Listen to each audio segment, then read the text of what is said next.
Greetings and welcome. My name is Jake Rayson. I am a wildlife and food forest garden designer, and this is a bit of a YouTube and Mastodon mashup, and also it's a video for my clients as well. It's just talking about some design ideas.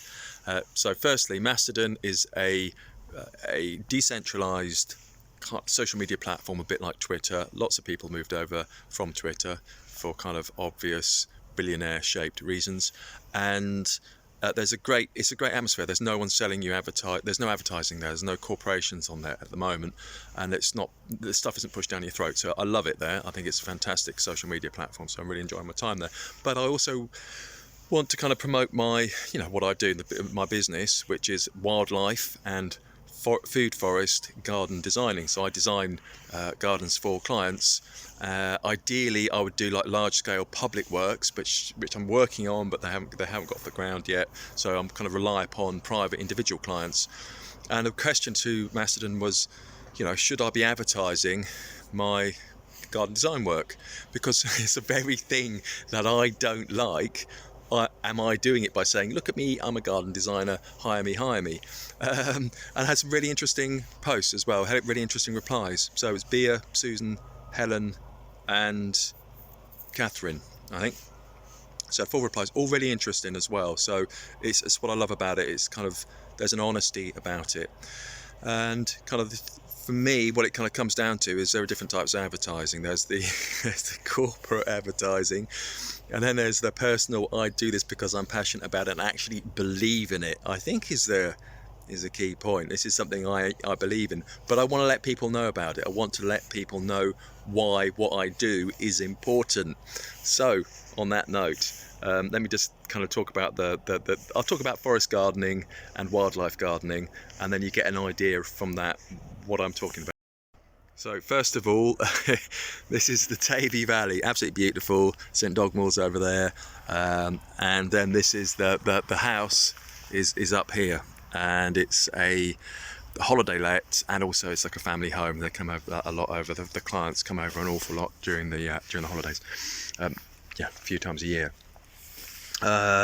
This is all, obviously it's a work in progress, and it's December, so it doesn't look its best and its most glorious. And it's interesting, like any garden is always like a work in progress, and I think it's better if you work with it and it evolves as you're doing it. So the idea behind the wildlife and food forest gardening and ornamental gardening, what I call intersectional gardening, is that you want to plant stuff that people can eat and engage people. So there's a lot of edibles in here. There is chives, oregano, lavender, thyme, fennel. There's a wisteria which isn't edible, green strawberry. There's yarrow, which is medicinal uses, artichoke. Oh, I just absolutely love artichokes. Foxglove, which has a medicinal value as well. Here comes a car. So there's an awful lot here which can be used for kind of human consumption. So that's the kind of forest gardening element. You only get about 1 car a year here. That's the forest gardening element. It's kind of edible. There's a sedum, which has edible leaves. But there's also the wildlife aspect. So you're engaging people by growing food. You can go off and you can eat that artichoke. I mean, I'm very tempted. But you can also, but it's also habitat and food for other things, as you can tell from here.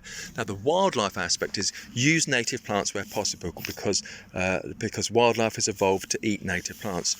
Again, I think this is a red campion. I'm not 100% sure, but you can see if you look at the leaves of something whether something is eating it. This is hedge woundwort, Stachys sylvatica.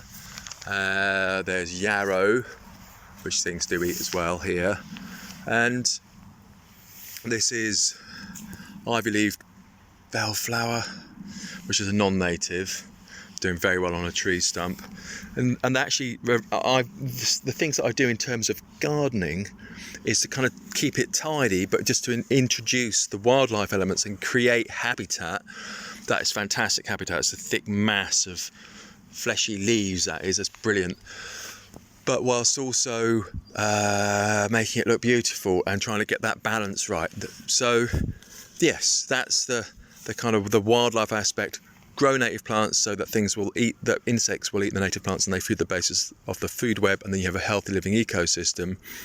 And then forest gardening, you're growing edible, useful plants for humans as well.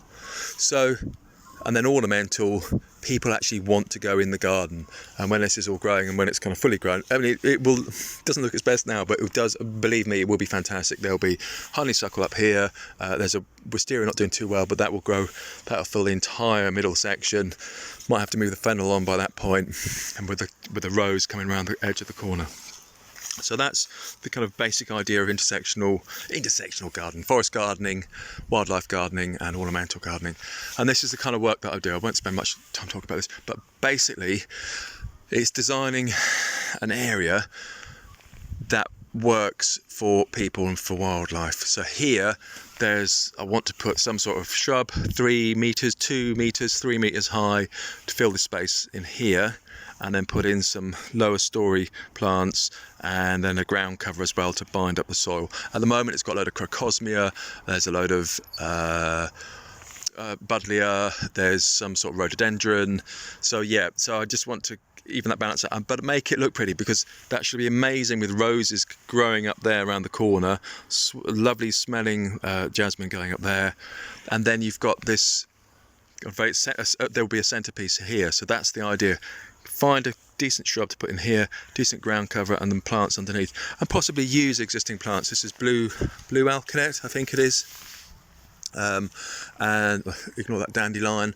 And then we've got hart's tongue fern, and yeah, and I put in some maritime thrift, and there's some low growing thyme and stuff. So there's a whole range of different things, but this is the kind of design. So when you come around the corner, you go, oh wow, isn't that amazing? And it's beautiful anyway, but it's just kind of adding to it. So there we go.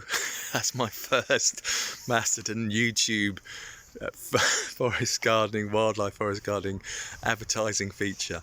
But thanks everyone, and yeah, I will do, I'll just keep on doing stuff like this and videos like this, and thank you for watching. Cheers and bye.